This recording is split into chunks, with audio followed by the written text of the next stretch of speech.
Dear friends, ಎಲ್ಲರಿಗೂ ನಮ್ಮ YouTube ಚಾನಲ್ಗೆ ಸ್ವಾಗತ. ಇವತ್ತಿನ ತರಗತಿಯಲ್ಲಿ GPSTR exams, government primary school teacher recruitment, especially ಅವರಿಗೆ 2 marks ಇನ್ ಕ್ವಶನ್ಸ್ ಬರ್ತಾವೆ ಡಿಸ್ಕ್ರಿಪ್ಟಿವ್ ಏನು ಪೇಪರ್ದಲ್ಲಿ. ಅವುಗಳ ಬಗ್ಗೆ ಇವತ್ತು ನಾನು ಡಿಸ್ಕಷನ್ ಮಾಡ್ತೀನಿ. ನಿಮ್ಮ ಹಿಂದಿನ ಕ್ವಶನ್ ಪೇಪರ್ದಲ್ಲಿ ಇರೋಕ್ಕಿಂತ ಸ್ವಲ್ಪ ಡಿಫ್ರೆಂಟ್ ಆಗಿರ್ತಾವ. ಈ ತರನು ಕೇಳ್ಬಹುದು ಅಂತ ನೀವು ಎಲ್ಲಾ ರೀತಿಯಿಂದಲೂ ಕ್ವಶನ್ಸ್ ಅನ್ನ ಅಥವಾ ಆ ಕ್ವಶನ್ಸ್ಗೆ ಆನ್ಸರ್ ಅನ್ನ ರೆಡಿ ಆಗಿ ಇಟ್ಕೊಳ್ಬೇಕು. ಈಗ ಏನ್ ಮಾಡ್ತೀರಿ, ನೀವು ಹಿಂದಿನ ಕ್ವಶನ್ ಪೇಪರ್ ಅನ್ನು ನೋಡ್ತಿರ್ತೀರಲ್ಲ, ಅದೇ ಸ್ಟೈಲ್ ನಲ್ಲಿ ಅಷ್ಟೇ ಓದ್ಕೊಂತೀರಿ. ನೀವು ಬೇರೆ ಬೇರೆ ರೀತಿಯಲ್ಲಿ ಓದಬೇಕು. ಒಮ್ಮೊಮ್ಮೆ ಏನ್ ಮಾಡ್ತಾರ, ಕ್ವಶನ್ ಪೇಪರ್ ಪ್ಯಾಟರ್ನ್ ಚೇಂಜ್ ಮಾಡಿಬಿಡ್ತಾರ. ಪ್ಯಾಟರ್ನ್ ಅಂದ್ರ ಸಿಲೆಬಸ್ ಇದ್ದಂತ ಟಾಪಿಕ್ನೇ ಅದನ್ನ ಬೇರೆ ರೀತಿಯಲ್ಲಿ ಕೇಳ್ತಾರೆ. ನೀವೇನ್ ಅನ್ಕೊಳ್ತೀರಿ, ಇಲ್ರಿ ಪ್ಯಾಟರ್ನ್ ಚೇಂಜ್ ಮಾಡ್ಬಿಟ್ಟಾರ್ರಿ ಅಂತ ಅನ್ಕೊಳ್ತೀರಿ. ಅದು ತಪ್ಪು.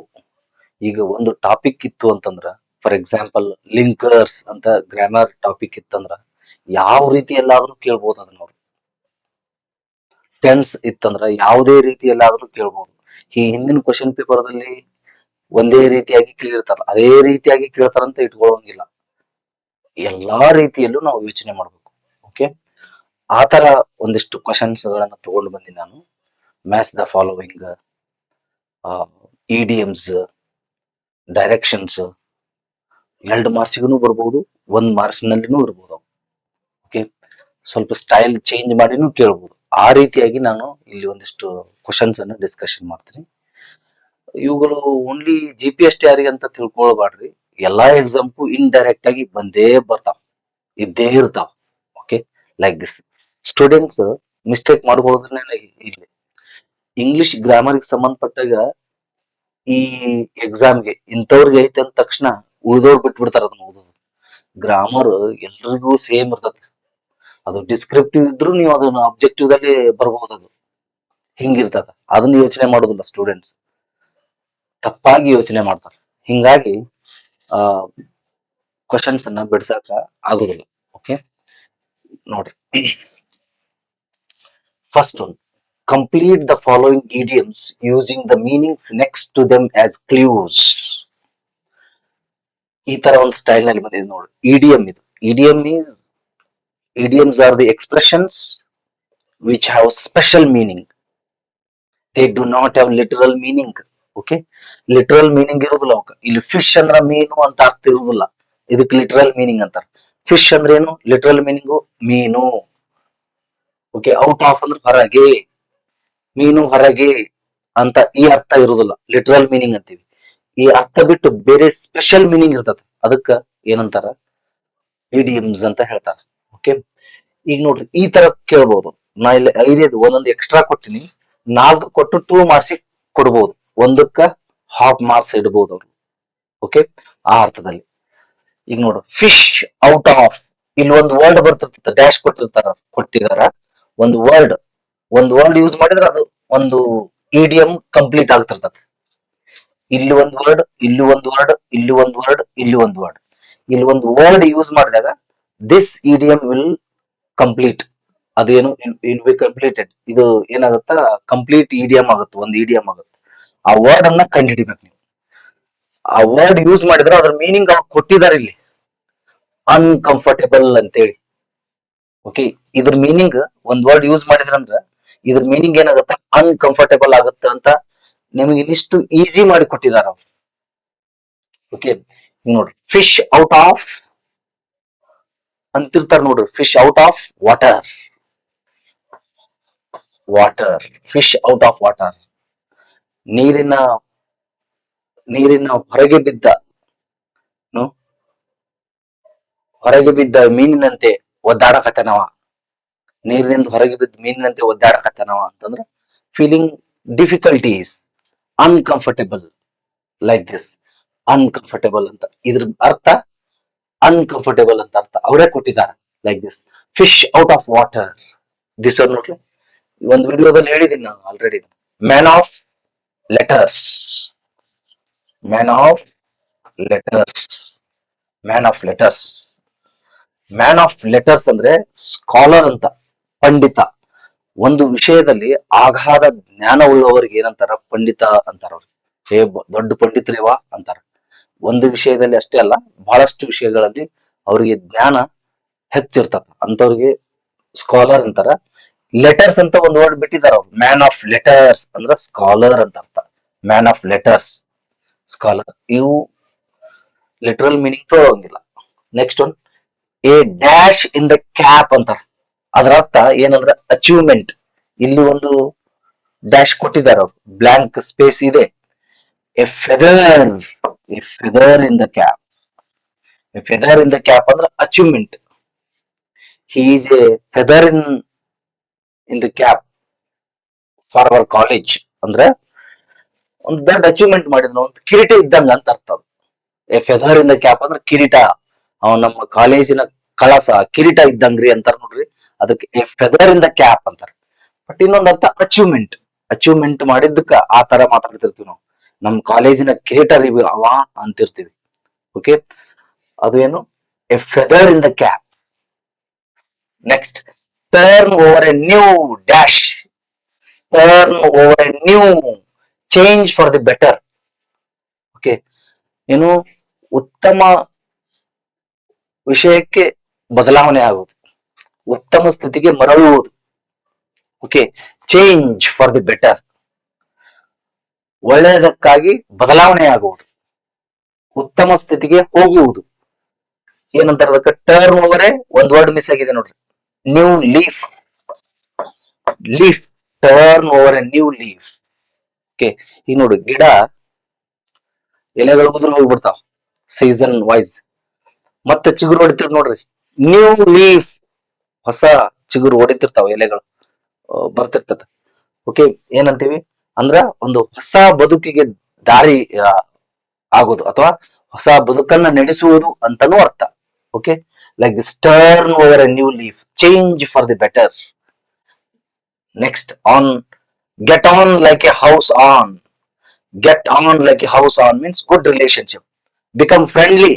ಫ್ರೆಂಡ್ಲಿ ರಿಲೇಶನ್ಶಿಪ್ ಅನ್ನ ಬೆಳೆಸ್ಕೊಳ್ಳೋದು, ಒಳ್ಳೆಯ ಸಂಬಂಧವನ್ನ ಬೆಳೆಸ್ಕೊಳ್ಳೋದು. ಇಲ್ಲೊಂದು ಮಿಸ್ ಆಗೈತಿ, get on like a house on fire. ಇದು house on fire, house on fire, house on fire, good relationship. ಇಲ್ಲಿ ನೆಗೆಟಿವ್ ಅಂತ ಅನ್ಸುತ್ತೆ ನಿಮಗೆ, ಬಟ್ ಅದರ ಮೀನಿಂಗ್ ಪಾಸಿಟಿವ್ ಆಗಿದೆ ನೋಡ್ರಿ, good relationship. Okay, like this. ಈ ತರನು ಕ್ವಶನ್ ಬರ್ಬೋದು. ನಾವೊಂದು ಎಕ್ಸ್ಟ್ರಾ ಕೊಟ್ಟಿದ್ದೀನಿ ಇಲ್ಲಿ. ಅವರು ಒಮ್ಮೊಮ್ಮೆ 2.5 ಮಾರ್ಕ್ಸ್ನು ಏನು ಪ್ರಿಸ್ಕ್ರೈಬ್ ಮಾಡಬಹುದು, ಹೇಳಿಕ್ ಆಗೋದಲ್ಲ. ಯೂಸ್ವಲಿ 2 ಮಾರ್ಕ್ಸ್ ಇರ್ತಾವ, 2 ಮಾರ್ಕ್ಸಿನು, 3 ಮಾರ್ಕ್ಸಿನು, 5 ಮಾರ್ಕ್ಸಿನು, ಈ ತರ ಇರ್ತಾವ. Okay, next one, match the movement of the body. Movement of the body part, body part with ಯಾವುದೇ ಆ ಪಾರ್ಟ್ ಮೂಮೆಂಟ್, ಬಾಡಿ ಪಾರ್ಟ್ ಅದ ಮೂಮೆಂಟ್, ಚಲನೆ. The appropriate with the appropriate emotion, attitude. Emotion or attitude. ಈಗ ನೋಡ್ರಿ, ಇಲ್ಲಿ ಅವ್ರು ಏನ್ ಕೊಟ್ಟಾರ? ಬಾಡಿ ಮೂಮೆಂಟ್ ಕೊಟ್ಟಿದ್ದಾರೆ ಇಲ್ಲಿ. ಓಕೆ, ಇವು ಒಂಥರ ಇಡಿಯಮ್ಸ್ನೇ, ಬಾಡಿ ಮೂಮೆಂಟ್ ಕೊಟ್ಟಿದಾರ. ಅವು ಮೂಮೆಂಟ್ ಗೆ ಸಂಬಂಧ, ಬಾಡಿ ಮೂಮೆಂಟ್ ಗೆ ಸಂಬಂಧಪಟ್ಟಂತ ಇಡಿಯಮ್ಸ್ ಅಂತ ಅನ್ಕೊಳ್ಬಹುದು ನೀವು. ಅದ್ರ ಮೀನಿಂಗ್ ಕೊಟ್ಟಿದ್ದಾರೆ. Okay, clench one fist. ಈಗ ಕೈ ಮುರಿತಾರ ನೋಡ್ರಿ, ಕ್ಲೆಂಚ್ ಒನ್ ಫಿಸ್ಟ್. ಫಿಂಗರ್ಸ್ ಅನ್ನ ಗಟ್ಟಿಯಾಗಿ ಹಿಡಿದು ಕ್ಲೆಂಚ್ ಮಾಡ್ತಿರ್ತಾರ. ಕ್ಲೆಂಚ್ ಒನ್ ಫಿಸ್ಟ್. ಫಿಸ್ಟ್ ಅಂತಂದ್ರ, ಸಾರಿ, ಫಿಸ್ಟ್ ಅಂದ್ರೆ ಆಂಗರ್, ಸಿಟ್ಟು, ಸಿಟ್ಟು ಅಂತ. ಕ್ಲೆಂಚ್ ಒನ್ ಫಿಸ್ಟ್, ಸಿಟ್ಟು. Shrug one shoulders. Shrug one shoulders, ಏನು? ಶೋಲ್ಡರ್ಸ್ ಅನ್ನ ಸೆಗ್ ಮಾಡ್ಕೊಂಡು ಹೋಗೋದು. ಏನ್ ಮಾಡೋದು? ಇಂಡಿಫರೆನ್ಸ್ ಅಂತಾರ, ಉದಾಸೀನತೆ ಅಂತ ಅರ್ಥ. ಕೇರ್ಲೆಸ್, ನೆಗ್ಲೆಕ್ಟ್ ಮಾಡೋದು, ಇಂಡಿಫರೆನ್ಸ್ ಅಂತಾರ. ಇನ್ ಡಿಫರೆನ್ಸ್ ಒಂದೇ ವರ್ಡ್ ಇದು. ಇನ್ ಡಿಫರೆನ್ಸ್, ಡಿಫರೆನ್ಸ್ ಅಂತ ಒಂದು ವರ್ಡ್ ಇದೆ, indifference. Like this. Drag one's feet. Drag one's feet ಅಂದ್ರೇನು? ಈಗ ಬರ್ದೇ ಇರೋ ಏನ್ ಮಾಡ್ಬೇಕು ನೀವು? ಎಕ್ಸಾಮ್ ದಲ್ಲಿ ಯಾವ್ದು ನಿಮಗೆ ಡೌಟ್ ಇರ್ತದೋ ಅದನ್ನ ಮುಂದೆ ಹೋಗ್ಬೇಕು. ಅಂದ್ರ ಅದು ಆನ್ಸರ್ ಸಿಗ್ತಿರ್ತದ. ಈಗ ನೋಡು, ಪ್ರಿಕ್ ಅಪ್ ಒನ್ಸ್ ಇಯರ್ ಅಂತಂದ್ರೆ attentiveness. Prick up one's ear ಅಂತಂದ್ರೆ ಅಟೆಂಟಿವ್ನೆಸ್, ಕಿವಿಗೊಟ್ಟು ಕೇಳುವುದು. ಓಕೆ, ಹೋಲ್ಡ್ ಒನ್ಸ್ ಟಂಗ್ ಅಂತಾರ. ಹೋಲ್ಡ್ ಒನ್ಸ್ ಟಂಗ್ ಅಂತಂದ್ರ ಡಿಸ್ಕ್ರಿಷನ್, ಇಚ್ಛೆ, ಮನಸ್ಸಿಚ್ಛೆ. ಓಕೆ, ಅದಕ್ಕೇನಂತಾರ discretion. Then drag one's feet ಅಂದ್ರ ರಿಲಕ್ಟೆನ್ಸ್. ಇದು ಇಂಡಿಫರೆನ್ಸ್, ಉದಾಸೀನತೆ. ಇದು ಸೇಮ್ ಆಗುತ್ತೆ, ರಿಲಕ್ಟೆನ್ಸ್. ಗೊತ್ತಾಯ್ತ್ರಿ? ಲೈಕ್ ದಿಸ್ ಇವೆಲ್ಲ. Clench one's fist means anger. Clench one fist, ಇದು body movement, part of body movement. ಹಿಂಗ್ ಮಾಡಿದ್ರೆ clench one fist. Shrug one shoulders, ಭುಜ ಹಾಸ್ಕೊಂಡು ಹೋದಂದ್ರೆ ಅವ ಕೇರ ಮಾಡ್ಲಿಲ್ಲ ನಮ್ಮನ್ ಅಂತಾರ ನೋಡ್ರಿ, ಅದಕ್ಕೇನಂತಾರ ಇಂಡಿಫರೆನ್ಸ್ ಅಂತಾರ. ಇದು ಬಾಡಿ ಮೂವ್ಮೆಂಟ್ ಗೆ ಅನ್ವಯಿಸುತ್ತಲ್ಲ. ಡ್ರ್ಯಾಗ್ ಒನ್ಸ್ ಫೀಟ್ ಅನ್ನು ಡ್ರ್ಯಾಗ್ ಮಾಡೋದು, ಅದೇನು ರಿಲಕ್ಟೆನ್ಸ್. ದಟ್ ಈಸ್ ಆಲ್ಸೋ ಏನು ಉದಾಸೀನತೆ, ನೆಗ್ಲಿಜೆನ್ಸ್ ಮಾಡೋದು, ಇಗ್ನೋರ್ ಮಾಡೋದು. ಹೋಲ್ಡ್ ಒನ್ಸ್ ಟಂಗ್, ಹೋಲ್ಡ್ ಇದು ಬಾಡಿ ಪಾರ್ಟ್ ಅಲ್ಲ, tongue. Hold one's tongue means discretion, ಇಚ್ಛೆ, ಮನೋ ಇಚ್ಛೆ ಅಂದಂಗ, ನಮ್ಮ ಇಚ್ಛೆ. ಪ್ರಿಕ್ ಅಪ್ ಒನ್ಸ್ ಇಯರ್ ಅಂತಂದ್ರೆ ಅಟೆಂಟಿವ್ನೆಸ್, ಬಹಳ ಗಮನವಿಟ್ಟು ಕೇಳುವುದು.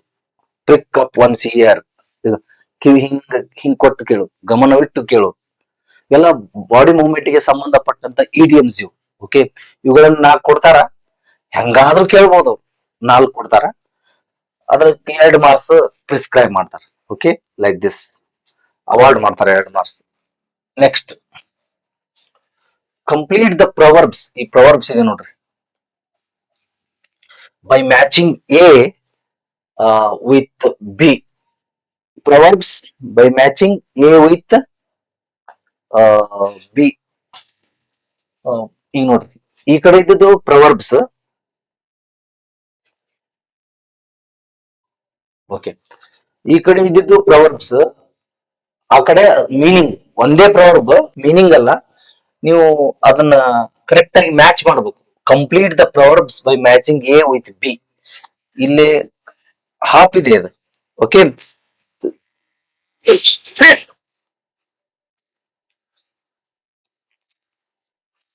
ಓಕೆ.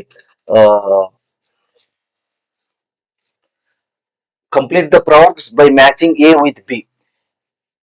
ಇವ್ರು ಏನ್ ಮಾಡಿದಾರ, ಅರ್ಧ ಕೊಟ್ಟಿದ್ದಾರೆ, ನೀವು ಅದನ್ನ ಕಂಪ್ಲೀಟ್ ಮಾಡ್ಬೇಕು. ಇಲ್ಲಿ ಮ್ಯಾಚ್ ಮಾಡ್ಬೇಕು ಇದಕ್ಕೆ. ಹಿಂಗ್ ನೋಡ್ರಿ, ವೆನ್ ದ ಕ್ಯಾಟ್ ಈಸ್ ಅವೇ ಏನಾಗುತ್ತೆ ನೋಡ್ರಿ.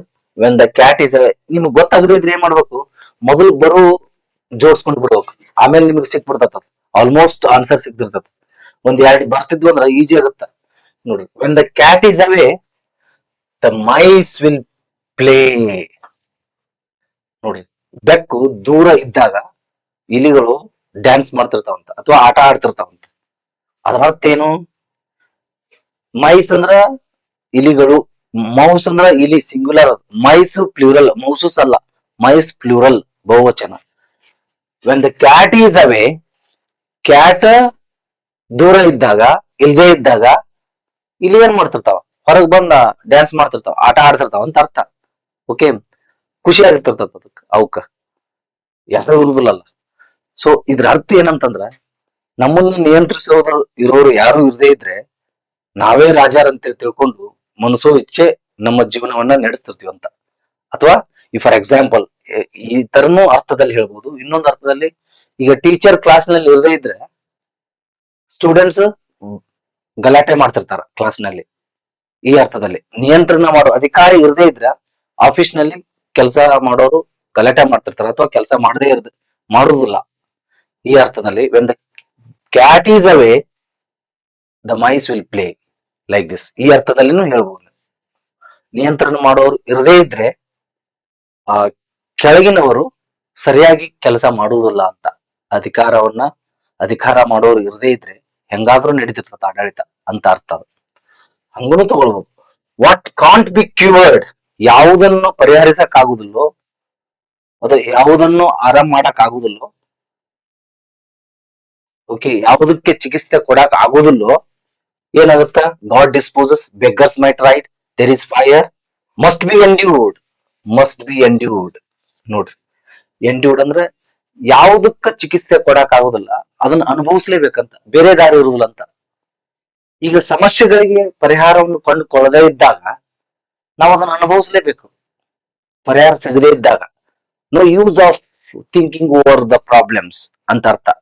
ಯಾಕಂದ್ರೆ ಅದಕ್ಕ ಏನು ಪರಿಹಾರ ಇರುವುದನೇ ಇಲ್ಲಲ್ಲ. ಅದು ಇಲ್ಲದೇ ಇದ್ದಾಗ ಏನು we have to endure it, ಅದನ್ನು ಸಹಿಸಿಕೊಳ್ಬೇಕು, ಅನುಭವಿಸ್ಬೇಕು ಅದನ್ನ. ಅದು ಒಂದೇ ದಾರಿ. ಈಗ ಒಂದು ಡಿಸೀಸ್ ಬಂದಿರ್ತದ, ಅದಕ್ಕೆ ಚಿಕಿತ್ಸೆನೇ ಇರುವುದಿಲ್ಲ, ಬೇರೆ ದಾರಿ ಏನಿದೆ ಹೇಳ್ರಿ? ಅದನ್ನ ಅನುಭವಿಸ್ಬೇಕು, ಸಹಿಸ್ಕೋಬೇಕಂತ. We must tolerate it. Okay, ಅದಕ್ಕೇನಂತಾರ, what can't be cured must be endured. Okay, then man proposes, God disposes. ಇದು ಗೊತ್ತಾಗುತ್ತೆ. ಮ್ಯಾನ್ ಪ್ರಪೋಸಸ್ ಅಂದ್ರ ಮನುಷ್ಯ ಯೋಚಿಸುತ್ತಾನ. ಮನುಷ್ಯ ಯೋಚನೆ ಮಾಡೋದೊಂದು, ಆ ದೇವರೊಂದು ಬೇರೆನೆ ಮಾಡಿರ್ತಾನಲ್ಲಿ. ಓಕೆ, ನಾವೊಂದು ಏನು ದೈವ ಒಂದು ಬಗೆದಂತೆ ಅಂತಾರ ನೋಡ್ರಿ. ನಾವೊಂದು ಅನ್ಕೊಂಡ್ರೆ ದೈವ ಒಂದು ಬಗೆದಂತೆ, ಸಮಥಿಂಗ್. ಓಕೆ, ಅಂದ್ರ ನಾವೊಂದು ಏನೋ ಆಗತ್ತಂತ ಅನ್ಕೊಂಡಿರ್ತೀವಿ, ಅದು ಏನೋ ಆಗಿರ್ತದ, ಬೇರೆನೇ ಆಗಿರ್ತದ. ನಮ್ಮ ಯೋಚನೆ ವಿರುದ್ಧ ಆಗಿಬಿಟ್ಟಿರ್ತದ. Man proposes, man will think, God disposes. God may dispose it. ನಾವು ಯೋಚನೆ ಮಾಡ್ತೀವಿ, ದೇವರಿಗೆ ಅದು ಇಷ್ಟ ಆಗ್ಲಿಕ್ಕಿಲ್ಲ, ಅಥವಾ ಬೇರೆ ಒಂದು ಸಂಗತಿಯನ್ನ ಮುಂದಿಡ್ತಾನಂತ.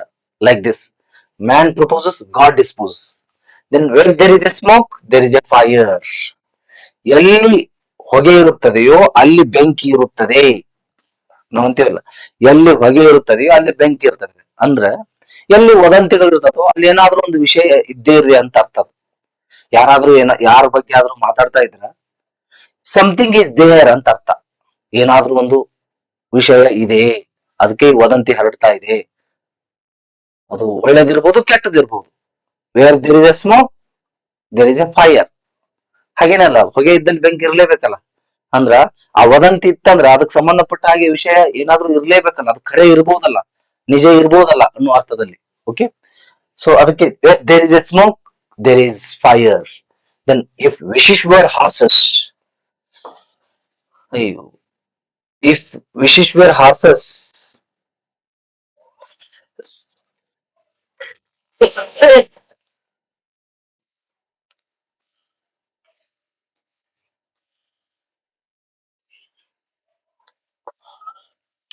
beggars might ride. More,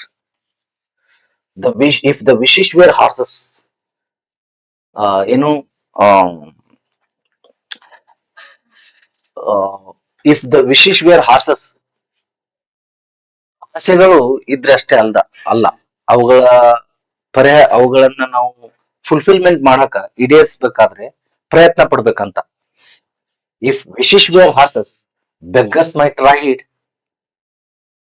okay, like this. ಅಂದ್ರೆ ಅರ್ಥ, ಕೇವಲ ಆಶೆ ಇಟ್ಟುಕೊಳ್ಳುವುದರಿಂದ ಏನೂ ಪ್ರಯೋಜನವಿಲ್ಲ.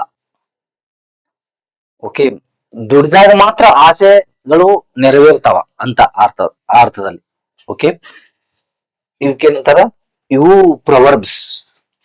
Okay, if wishes were horses, beggars might ride. ನೋಡ್ರಿ, when the cat is away, the mice will play. What can't be cured must be endured. Man proposes, God disposes. Where there is a smoke, there is fire. ಇದು easy ಇದೆ ಎರಡು. Man proposes, God disposes. Where there is smoke, there is fire. ಅಂದ್ರೆ ಬಹಳಷ್ಟು ಸಲ ನೀವು ಕೇಳಿರ್ಬೋದು ಅಂತ ಅನ್ಕೊಳ್ತೀನಿ. If wishes were horses, beggars might ride. Okay, ಅವು ಆಸೆಗಳು ಬೇಗನೆ ಸಿಗುವುದಾಗಿದ್ರ, ಎಲ್ರಿಗೂ ಸಿಗುವುದಾಗಿದ್ರ ಎಲ್ರೂ ಅವನ್ನ ಅನುಭವಿಸ್ತಿದ್ರಂತ. ಆ ಅರ್ಥದಲ್ಲಿ ಇರುವುದಿಲ್ಲ ಅಂತ ಅರ್ಥ. ಅಂದ್ರೆ ಆಸೆ ಇಟ್ಟುಕೊಳ್ಳೋದ್ರಿಂದ ಪ್ರಯೋಜನವಿಲ್ಲ, ಆ ಆಸೆಯನ್ನ ನೆರವೇರ್ಸಕ ನಾವು ಪ್ರಯತ್ನ ಪಡ್ಲೇಬೇಕು ಅನ್ನೋದು ಅರ್ಥ. ಓಕೆ, ಇದೇನು this one. The next topic, substitute the following phrases with single words from the list given below. ಈಗ ಆನ್ಸರ್ ನಾ ಆಲ್ರೆಡಿ ಬರ್ದಿನಿ ಇಲ್ಲಿ. ಈಗ ನೋಡ್ರಿ, ಹಿಂಗ್ ಒಂದು ವರ್ಡ್ಸ್ ಕೊಡ್ತಾರ ಅವರು. ಇವು is nothing but one word substitution. ಇವು ನೋಡ್ರಿ, ಎಲ್ಲಾ ಎಕ್ಸಾಮ್ಗೂ ಬರ್ತಾವ. ಇವು ಓನ್ಲಿ ಡಿಸ್ಕ್ರಿಪ್ಟಿವ್ ಅಷ್ಟೇ ಅಲ್ಲ, ಅಥವಾ JPSTR ಡಿಸ್ಕ್ರಿಪ್ಟಿವ್ ಅಲ್ಲ. ಅಲ್ಲಿ ನಿಮಗೆ ಅಬ್ಜೆಕ್ಟಿವ್ ದಲ್ಲಿನೂ ಬರ್ಬೋದು, ಡಿಸ್ಕ್ರಿಪ್ಟಿವ್ ದಲ್ಲಿನೂ ಬರ್ಬೋದು. ಎರಡು ಪಾಸಿಬಿಲಿಟಿ ಇರ್ತದೆ. ಓಕೆ, 4 ಕೊಡ್ತಾನ. 2 ಮಾರ್ಕ್ಸ್ ಇಡ್ತಾನ. ಇವೆಲ್ಲ ನಾ ಹೇಳುದು ಈಗ 2 ಮಾರ್ಕ್ಸಿಗೆ ಸಂಬಂಧಪಟ್ಟ ಹಾಗೆ. ಓಕೆ, ಈಗ ನೋಡ್ರಿ 1 ಮಾರ್ಕ್ಸಿಗೂ ಬರ್ಬೋದು. ಅನ್ಪೇಡ್, ಅನ್ಪೇಡ್ ಅಂದ್ರೆ ಆನರರಿ, ಗೌರವ, ಗೌರವ ಸೂಚಕ ಅಂತ ಅರ್ಥ. ಅನ್ಪೇಡ್ ಪೇ ಮಾಡೋಂಗಿಲ್ಲ, ಗೌರವಾರ್ಥವಾಗಿ ಈಗ ಗೆಸ್ಟ್ ಲೆಕ್ಚರರ್ಸ್ ಆ ಅರ್ಥದಲ್ಲಿ ಮಾಡ್ತಾರಲ್ರಿ ಅಂತಂದ್ರ ಅದು ಬೇರೆ. ಅಂತ ಒಂದು ಅರ್ಥಕ್ಕೆ ಏನಂತಾರ, ಅನ್ಪೇಡ್ ಅಂದಕ್ಕ ಆನರರಿ ಅಂತಾರ, ಆನರರಿ ಡಿಗ್ರಿ ಲೈಕ್ ದಿಸ್. ಈ ಪೇನ್ಫುಲ್ ಎಕ್ಸ್ಪೀರಿಯನ್ಸ್ ಅಂದ್ರ ಡಿಸ್ಟ್ರೆಸ್ಸಿಂಗ್, ಡಿಸ್ಟ್ರೆಸ್ಸಿಂಗ್ ಅಂತಾರ ಅದಕ್ಕೆ. ಪೇನ್ಫುಲ್ ಎಕ್ಸ್ಪೀರಿಯನ್ಸ್ ಅಂತ ಹೇಳೋ ಬದಲಾಗಿ ಡಿಸ್ಟ್ರೆಸ್ಸಿಂಗ್ ಅಂದ್ರ ಅದರ ಅರ್ಥ ಪೇನ್ಫುಲ್ ಎಕ್ಸ್ಪೀರಿಯನ್ಸ್ ಅಂತ ಅರ್ಥ, ಬಹಳ ನೋವಿನ ಒಂದು ಅನುಭವ ಅಂತ, ಬಹಳ ಡಿಫಿಕಲ್ಟ್ ಸಿಚುವೇಶನ್ ಅಂತ, ತೊಂದರೆದಾಯಕ ಸ್ಥಿತಿ ಅಂತ ಅರ್ಥ. ಓಕೆ, ಡಿಸ್ಟ್ರೆಸ್ಸಿಂಗ್ ನೋಡಿ, ಎಲ್ಲ ಎಷ್ಟು ಪದಗಳ ಪರಿಚಯ ಆಗ್ತದೆ ನಿಮಗೆ. ಇದು ಇದಕ್ಕಷ್ಟೇ ಯೋಚನೆ ಮಾಡಬಾರ್ದು ನೀವು. ಈಗ ನೋಡ್ರಿ, ಕೆಲವೊಂದಿಷ್ಟು ಸ್ಟೂಡೆಂಟ್ಸ್ ಏನ್ ತಿಳ್ಕೊಂಡ್ಬಿಡ್ತಾರ, ಅಲ್ಲೇ GPSTR ಅಂತ ಹೆಡ್ಡಿಂಗ್ ಬರ್ದಿದ್ನಿ, ಅವ್ರಿಗೆ ಅಷ್ಟ ಸಂಬಂಧಪಟ್ಬಿಡು ಅಂತೇಳಿ ಓದದ್ ಬಿಟ್ಟು ಬಿಡ್ತಾರ ಈ ಗ್ರೂಪ್ ಸಿ ದವರು ಅವರೆಲ್ಲ. ಅದು ಒಂದು ತರ ಮೂರ್ಖತನದ ಯೋಚನೆ ಅದು. ಓಕೆ, ಇದು ಬಂದಿರಬಹುದು ನಿಮ್ಗ, ನಿಮ್ಮ ಗ್ರೂಪ್ ಸಿ ದಲ್ಲಿ ಅಥವಾ ಬ್ಯಾಂಕಿಂಗ್ ಎಕ್ಸಾಮ್ ದಲ್ಲಿ ಅಥವಾ ಮತ್ತೊಂದ್ರಲ್ಲಿ. ಅದಕ್ಕೆ ಯಾವುದು ಗ್ರಾಮರ್ಗೆ ಪಟ್ಟಂಗ ಯಾವುದು ಇದು ನನ್ನ ಕ್ವಶನ್ ಅಲ್ಲ ಅಂತ ಹೇಳ್ಬಾರ್ದು. Okay, like this. Perfectly neat and tidy, perfectly neat and tidy, ಸಂಪೂರ್ಣವಾಗಿ ನೀಟ್ ಇರೋದು, ಕ್ಲೀನ್ ಇರೋದು, ಟೈಡಿ ಆಗಿರೋದು. ಅದಕ್ಕೇನಂತಾರ ಇಮ್ಯಾಕ್ಯುಲೇಟ್ ಅಂತಾರ. ಇಮ್ಯಾಕ್ಯುಲೇಟ್. ನೀರ್ ನೋಡ್ರಿ, ತಿಳಿ ನೀರು ಬಹಳ ಸ್ವಚ್ಛವಾಗಿ ಕಾಣ್ತಿರ್ತದ ಒಂದು ನದಿಯಲ್ಲಿ ಅಥವಾ ಒಂದು ಹೊಂಡದಲ್ಲಿ, ಒಮ್ಮೊಮ್ಮೆ ಸ್ವಚ್ಛವಾಗಿ ಕಾಣ್ತಿರ್ತದ, ಅದಕ್ಕೆ ಇಮ್ಯಾಕ್ಯುಲೇಟ್ ವಾಟರ್ ಅಂತಾರ. ಇಮ್ಯಾಕ್ಯುಲೇಟ್. ಒಳಗೆಲ್ಲ ಸಣ್ಣ ಸಣ್ಣ ಕಲ್ಲು ಕಾಣ್ತಿರ್ತಾವ ನೋಡ್ರಿ ನೀರಿನಲ್ಲಿ, ಅಂದ್ರೆ ಅಷ್ಟು ಸ್ವಚ್ಛವಾಗಿರ್ತದ ನೀರು, ಅದಕ್ಕೆ ಇಮ್ಯಾಕ್ಯುಲೇಟ್ ಅಂತಾರ. Perfectly clean and tidy. Okay, see fully in agreement, complete ಆಗಿ ಒಪ್ಪಿತವಾಗುವುದು. ಕಂಪ್ಯಾಟಿಬಲ್ ಅಂತಾರೆ ಅಥವಾ ಕನ್ಸೆಂಟ್ ಅಂತಾರೆ. ಕನ್ಸೆಂಟ್, ಕನ್ಸೆಂಟ್ ಒಪ್ಪಿತವಾದುದು. Fully in agreement, no question, ಯಾವುದೇ ಕ್ವಶನ್ ಪ್ರಶ್ನೆ ಇಲ್ಲ, ಯಾವುದೇ ಸಂದೇಹ ಇಲ್ಲ, fully in agreement. Okay, then compatible ಅಂತಾರೆ. ಲ್ಯಾಕಿಂಗ್ ಕಂಫರ್ಟ್ಸ್ ಲಕ್ಸುರೀಸ್ ಅಂದ್ರ ಲಕ್ಸುರಿಯಸ್ ಜೀವನವನ್ನ ನಡೆಸದೇ ಇರುವುದು, ಭೋಗ ಜೀವನವನ್ನ ನಡೆಸದೇ ಇರುವುದು. ಓಕೆ, ಬಹಳ ಮಟೀರಿಯಲಿಸ್ಟಿಕ್ ಜೀವನವನ್ನ ನಡೆಸದೇ ಇರುವುದು. ಅದಕ್ಕೇನಂತಾರ ಆಸ್ಟಿಯರ್ ಅಂತಾರ, ಬಹಳ ಕಠಿಣವಾಗಿ ಜೀವನವನ್ನ ನಡೆಸುವುದು. ಓಕೆ, ಒಂದು ಏನು ನಾವು ಮನೆಯಲ್ಲಿ ಇರ್ತೀವಿ ನೋಡ್ರಿ, ಅಂತ ಜೀವನ ಅಲ್ಲ. ಮನೆಯಲ್ಲಿ ಎಲ್ಲಾ ರೀತಿಯಿಂದಲೂ ಆರಾಮಾಗಿರ್ತೀವಿ ನಾವು. ಊಟ, ಹೊತ್ತಿನ ಊಟ, ನಮಗೆ ಏನ್ ಬೇಕು ಅದನ್ನ ತಿನ್ನುವುದು ಅಥವಾ ಹೊರಗೆ ಹೋಗುವುದು, ಟೂರ್ ಮಾಡುದು, ಟ್ರಾವೆಲಿಂಗ್ ಮಾಡುದು, ಇಂಥವೆಲ್ಲ ಮಾಡಿದ್ರೆ ಏನಂತಾರ, ಅದಕ್ಕೆ ಲಕ್ಸುರಿಯಸ್ ಲೈಫ್ ಅಂತಾರ. ಓಕೆ, ಬಟ್ ಅದು ಇಲ್ಲದೇ ಇರೋದಕ್ಕೆ ಏನಂತಾರ ಆಸ್ಟಿಯರ್ ಲೈಫ್ ಅಂತಾರ, ಕಠಿಣ ಜೀವನವನ್ನ ನಡೆಸುವುದು. For example sannyasis, austere life, they lead very austere life, they ignore comforts of life ಅನ್ನ ಇಗ್ನೋರ್ ಮಾಡ್ತಾರ ಅವ್ರು. ಓಕೆ, ಅಂದ್ರೆ ಅದಕ್ಕ ಆ ಲೈಫ್ ಅನ್ನ ನಡೆಸುವುದಿಲ್ಲ ಅವ್ರು. ಓಕೆ, ಅದಕ್ಕೆ ಏನಂತಾರ austere ಅಂತಾರ. ಈ ತರ ಒನ್ ವರ್ಡ್ ಸಬ್ಸ್ಟಿಟ್ಯೂಷನ್. ಗೌರವಾನ್ವಿತ ಅನ್ನಂಗಿದ, ಗೌರವಾನ್ವಿತ, ಗೌರವಾನ್ವಿತ, honorary. Okay, like this. Next, match the occasion with the message.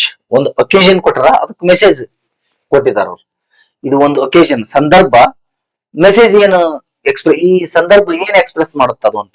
ಈಗ ನೋಡ್ರಿ, ಆಸ್ಕಿಂಗ್ ಫಾರ್ ಡಿರೆಕ್ಷನ್ಸ್. ಯಾರನ್ನಾದ್ರೂ ನೀವು ದಾರ್ಯಾಗ ಹೋಗ್ತಿರ್ತೀರಿ, ಡೈರೆಕ್ಷನ್ ಕೇಳ್ತೀರಿ, ನೀವು ಈ ದಾರಿಯಲ್ಲಿ ಹೋಗ್ತೀರಿ ಅಂತ ಹೇಳಿ, ಇಲ್ಲಿ ಇಲ್ಲಿ ಹೇಳಿದೀನಿ ನೋಡ್ರಿ. What is your opinion? Excuse me, where does this road lead to? ನೋಡ್ರಿ, where is that temple? Where is Basaveshwara temple here?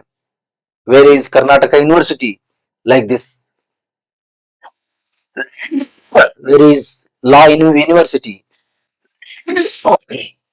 Like this. Asking for direction. Excuse me, where is Karnataka university? Direction ಕೇಳ್ತೀವಿ. Where, how to go to Karnataka university? ಅದೇ ಏನು praise ದಲ್ಲೇ ಇದೆ ನೋಡ್ರಿ, excuse me, where is ಅಂತ ಅರ್ಥ. Then making suggestion. ನಾವು suggestion ಅನ್ನ ಹೇಳ್ತಿರ್ತೀವಿ, ಇವು ಬಹಳ ಇಂಪಾರ್ಟೆಂಟ್, ಬರ್ದಿರ್ತಾವ ಇವು. Suggestion, making suggestion. What is your opinion? ಇನ್ನೊಬ್ರನ್ನ ಸಜೆಷನ್ ಕೇಳ್ತಿರ್ತೀವಿ ನಾವು. ಈಗ ಬಟ್ಟೆ ಅಂಗಡಿಗೆ ಹೋಗಿರ್ತೀರಿ ನೀವು, ಈ ಬಟ್ಟೆ ತಗೊಳ್ಳೆ, ಅಲ್ಲಿ ಒಂದ್ 10-12 ಬಟ್ಟೆ ಪೀಸ್ ಒಗದಿರ್ತಾರ, ನಿಮ್ ಫ್ರೆಂಡ್ ಕರ್ಕೊಂಡು ಹೋಗಿರ್ತೀರಿ, ಕೇಳ್ತೀರಿ ನೀವು, ಈ ಬಟ್ಟೆ ತಗೊಳ್ಳೆ, ಈ ಬಟ್ಟೆ ತಗೊಳ್ಳೆ. It means you are making suggestion, you are asking suggestion. ಅವ್ರ ಸಜೆಷನ್ ಅನ್ನ, ನಿಮ್ ಫ್ರೆಂಡ್ ಸಜೆಷನ್ ಅನ್ನ ಕೇಳ್ತಿರ್ತಾರೆ ನೀವು. Okay, like this. What is your opinion? ಇದನ್ನ ತಗೊಂಡ್ರ ಒಳ್ಳೆ ಚಲೋ ಇದೆಯಾ, ಇದನ್ನ ತಗೊಳ್ಬಹುದಾ ಅಂತ ಅವ್ನು ಕೇಳ್ತಿರ್ತಾರೆ. So what is your opinion? Making suggestion. Okay, like this. On being introduce ಮಾಡ್ಕೊ, ನಮ್ಮನ್ನ ನಾವು ಪರಿಚಯ ಮಾಡ್ಕೊಳ್ಳೋದು. ಅವಾಗ ಏನಂತ್ರಿ? How do you do? ನೀವು ಅವ್ರು ನಿಮ್ಗೆ ಕೇಳ್ತಾರ ಹೌ ಆರ್ ಯು ಅಂತೇಳಿ, ಅವಾಗ ನೀವು ಅವ್ರನ್ನು ಕೇಳ್ತೀರಿ ಹೌ ಡು ಯು ಡೂ ಅಂತೀರಿ. ಹೌ ಆರ್ ಯು ಅಂದಂಗ ಅದ ರಿಪೀಟ್ ಏನು, ಅವ್ರನ್ನ ಕೇಳುವಾಗ ನಮ್ಮನ್ನ ಕೇಳ್ತಾರ ಹೌ ಆರ್ ಯು ಅಂತ ಕೇಳ್ತಾರ, ನೀವು ಅವಾಗ ಏನ್ ಕೇಳ್ಬೇಕು? ವಾಟ್ ಅಬೌಟ್ ಯು ಅಂತ ಹಿಂಗ್ ಕೇಳೋದು ಅಷ್ಟು ಸರಿ ಆಗೋದಿಲ್ಲ. ಹೌ ಡು ಯು ಡೂ ಅನ್ಬೇಕು, ಹೌ ಡು ಯು ಡೂ ಅಂತ ಹೇಳ್ಬೇಕು. ಓಕೆ, ಅದಕ್ಕೇನಂತಾರೆ on being introduced, how do you do. Drawing some one to discussion, ಯಾರನ್ನಾದರೂ ಡಿಸ್ಕಷನ್ಗೆ ನಾವು ಆಹ್ವಾನ ಮಾಡ್ತೀವಿ ಅಥವಾ ಕರಿತೀವಿ, ಡಿಸ್ಕಷನ್ ಮಾಡೋಣ ಬಾ ಅಂತೇಳಿ ಸ್ಟಾರ್ಟ್ ಮಾಡ್ತಾರೆ ಡಿಸ್ಕಷನ್. ಡಿಸ್ಕಷನ್ ಮಾಡೋಣ ಅಂತೇಳಿ ಯಾವ ಫ್ರೇಸ್ ಅನ್ನ ಯೂಸ್ ಮಾಡ್ತೀರಿ? Shall we discuss, let's discuss, ಈ ತರ. ಡ್ರಾಯಿಂಗ್ ಅಥವಾ taking some one to discussion, inviting some one to discussion. Inviting ಅಂತಾನೂ ಇರ್ಬೋದು, ಡ್ರಾಯಿಂಗ್ ಅಂತಾನೂ ಇರ್ಬೋದು, ಓಕೆ, ಟೇಕಿಂಗ್ ಅಂತಾನೂ ಇರ್ಬೋದು. Addressing a gathering, ladies and gentlemen, addressing a gathering. ಈಗ ಗ್ಯಾದರಿಂಗ್ ಅಡ್ರೆಸ್ ಮಾಡ್ತಿರ್ತಾರ ನೋಡಿ ದೊಡ್ಡ ದೊಡ್ಡವರು, ಲೇಡೀಸ್ ಅಂಡ್ ಜೆಂಟಲ್ಮೆನ್ ಅಂತಿರ್ತಾರ. ಸ್ಟಾರ್ಟ್ ಅಲ್ಲಿಂದ ಸ್ಟಾರ್ಟ್ ಮಾಡ್ತಾರಲ್ಲ, ಅದಕ್ಕೆ ಏನಂತಾರ? Addressing gathering. ಯಾವ ಫ್ರೇಸ್ ಅನ್ನ ಯೂಸ್ ಮಾಡ್ತಾರ? Ladies and gentlemen, like this. ಈ ತರ ನಿಮ್ಗ ಈ ತರ ಕ್ವಶನ್ ಅನ್ನು ಬರ್ಬಹುದು. 4 ಕೊಟ್ಟು 2 ಮಾರ್ಕ್ಸ್ ಕೇಳ್ಬಹುದು. ಓಕೆ, ಯಾವುದೇ ತರ ಕ್ವಶನ್ ಬರ್ಬಹುದು. Next one, last one. Next, match the type of communication A with the correct examples.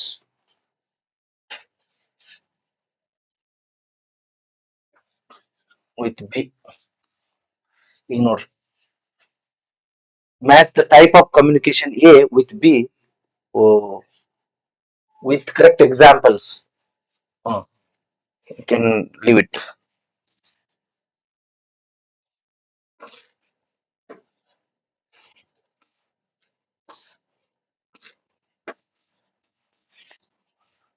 A written word communication ಕೊಟ್ಟಿದಾರ, ಅದು ಟೈಪ್ ಆಫ್ ಕಮ್ಯುನಿಕೇಶನ್, ಅದಕ್ಕೆ ಯಾವ್ದು ಸುಟೇಬಲ್ ಆಗುತ್ತೆ? ಎಕ್ಸಾಂಪಲ್ ಕೊಟ್ಟಿದ್ದಾರೆ. ಕಮ್ಯುನಿಕೇಶನ್ ಇದು, ಅದಕ್ಕೆ ಎಕ್ಸಾಂಪಲ್ ಕೊಟ್ಟಿದ್ದಾರೆ. ರಿಟರ್ನ್ ವರ್ಡ್, ರಿಟರ್ನ್ ವರ್ಡ್ ಅಂದ್ರೆ ಈಗ ಒಂದು ವರ್ಡ್ ಇದೆ ಬರ್ದಿರ್ತಾರ, ಅದು ಯಾವ್ದು ಒಂದು ಇಂಟರ್ವ್ಯೂಸ್ದಾಗ ಇರುದಿಲ್ಲ, ಅಲ್ಲಿ ಮಾತಾಡ್ತೀವಿ, ವರ್ಡ್ ಇರುದಿಲ್ಲ. ಇಂಟರ್ನೆಟ್, ಪೇಂಟಿಂಗ್ಸ್, ಲೆಟರ್ಸ್ ಇದೆ ಅಲ್ಲ, ಇಂಟರ್ನೆಟ್ ನಲ್ಲಿ ಇರ್ತೈತ, ಬಟ್ ಅದು ಬೇರೆ ಆಗುತ್ತಲ್ಲ ನೋಡ್ರಿ. Written word letters, spoken word ಮಾತಾಡ್ತೀವಿ, that is interviews. Symbolic gestures ಯಾವ್ದಾಗುತ್ತಾ? ಫೇಶಿಯಲ್, ಇದು ಫೇಶಿಯಲ್ ಎಕ್ಸ್ಪ್ರೆಷನ್ಸ್. ಫೇಶಿಯಲ್ ಎಕ್ಸ್ಪ್ರೆಸ್ ಮೂಲಕ ನಾವು ಏನು ಮಾತಾಡ್ತೀವಿ ನೋಡ್ರಿ, ನಾವು ಫೇಸ್ ಅನ್ನ ಎಕ್ಸ್ಪ್ರೆಸ್ ಮಾಡ್ತೀವಿ ಏನಾದ್ರೂ ಒಂದು ಕೇಳ್ಬೇಕಾದ್ರೆ ಒಮ್ಮೊಮ್ಮೆ, ಆ ಅರ್ಥದಲ್ಲಿ. ಈಗ ವಿಜುವಲ್ ಇಮೇಜ್, ಪೇಂಟಿಂಗ್ಸ್. ನೋಡಿ, ವಿಜುವಲ್ ಇಮೇಜ್ ಅಲ್ಲ, ಅದು ನಮಗ್ ಕಾಣುತ್ತ, ಅದ್ರ ಮೂಲಕನೂ ಏನೋ ಒಂದು ಸಂದೇಶ ಅಥವಾ ಏನಾದ್ರೂ ಒಂದನ್ನ ತಿಳ್ಕೊಳ್ತೀವಿ ನಾವು. ಮಲ್ಟಿಮೀಡಿಯಾ, ಇಂಟರ್ನೆಟ್ ನಲ್ಲಿ ಮಲ್ಟಿಮೀಡಿಯಾ ಅಲ್ಲ, ಹಲವಾರು ಮೆಸೇಜಸ್ ಅನ್ನ ಮೆಸೇಜಸ್ ಗಳು ಸಿಗ್ತಾವ. ಓಕೆ, ಮಲ್ಟಿಮೀಡಿಯಾ, ಇಂಟರ್ನೆಟ್, ಗೊತ್ತಾಯ್ತಾ? ಸೊ ಸಿಂಬಾಲಿಕ್ ಗೆಸ್ಚರ್ಸ್ ಸಾಂಕೇತಿಕ ಒಂದು ಅನುಭವಗಳು ಫೇಶಿಯಲ್ ಎಕ್ಸ್ಪ್ರೆಷನ್ಸ್ ಗೆ ಸಂಬಂಧಪಡ್ತದೆ. ಈ ತರ ನಿಮಗೆ ಕ್ವಶನ್ಸ್ ಬರಬಹುದು. ಓಕೆ, ನೀವು ಕಮ್ಯುನಿಕೇಶನ್ ಇಂಗ್ಲಿಷ್ ಅಂತ ಇರ್ತದಲ್ಲ, ಅದ್ರಲ್ಲಿ ಇರ್ಬೋದು. ನೀವೇನ್ ತಿಳ್ಕೊಳ್ತೀರಿ? ಇಲ್ರಿ, ನಾವು ಆ ತರ ಕೇಳ್ತಾರಂತ ತಿಳ್ಕೊಂಡಿದ್ದಿಲ್ಲ, ಹಿಂಗ್ ಕೇಳ್ಬಿಟ್ಟಾರ ಅಂತ ನೀವು ಹಂಗ ಅನ್ಕೊಂಡು ಮಾರ್ಕ್ಸ್ ಕಳ್ಕೊಂಡ್ ಬಿಡ್ತೀರಿ. ಅದಕ್ಕಾಗಿ ಎಲ್ಲಾ ರೀತಿಯಿಂದಲೂ ರೆಡಿ ಆಗಬೇಕು. ಆ ಒಂದು ಟಾಪಿಕ್ ಮೇಲೆ ಯಾವುದೇ ತರ ಕ್ವಶನ್ಸ್ ಬರಬಹುದು. ಓಕೆ, ಇನ್ಫ್ಯಾಕ್ಟ್ ಹಿಂದಿನ ಕ್ವಶನ್ ಪೇಪರ್ ರೆಡಿ ಆಗ್ರಿ, ಅದರ ಆಚೆನೂ ಯೋಚನೆ ಮಾಡ್ಬೇಕಂತ ಹೇಳ್ತಾ ಇರೋದು. ಹೇಳಿಕ್ಕಾಗೋಲ್ಲ ಹೇಗೆ ಕ್ವಶನ್ ಪೇಪರ್ ಬರ್ತದೋ ಅಂತ ಹೇಳಿ. Okay, like this. ಈ ರೀತಿಯಾಗಿ ನೀವು ಕ್ವಶನ್ ಪೇಪರ್ ಅನ್ನ ಸಾಲ್ವ್ ಮಾಡಬೇಕು. ಬೇರೆ ಬೇರೆ ದಿಕ್ಕುಗಳಿಂದ, ಬೇರೆ ಬೇರೆ ಡೈರೆಕ್ಷನ್ ದಲ್ಲಿ ವಿಚಾರ ಮಾಡಿ ನೀವು ಕ್ವಶನ್ ಪೇಪರ್ ಅನ್ನ ಬಿಡಿಸ್ಬೇಕು. ಇದರೊಂದಿಗೆ ನನ್ನ ಈ ಕ್ಲಾಸ್ ಅನ್ನು ಮುಗಿಸ್ತಾ ಇದ್ದೀನಿ. ಈ ವಿಡಿಯೋ ಲೈಕ್ ಆಗಿದ್ರೆ ಶೇರ್ ಮಾಡಿರಿ, ಸಬ್ಸ್ಕ್ರೈಬ್ ಮಾಡಿರಿ. Thank you very much.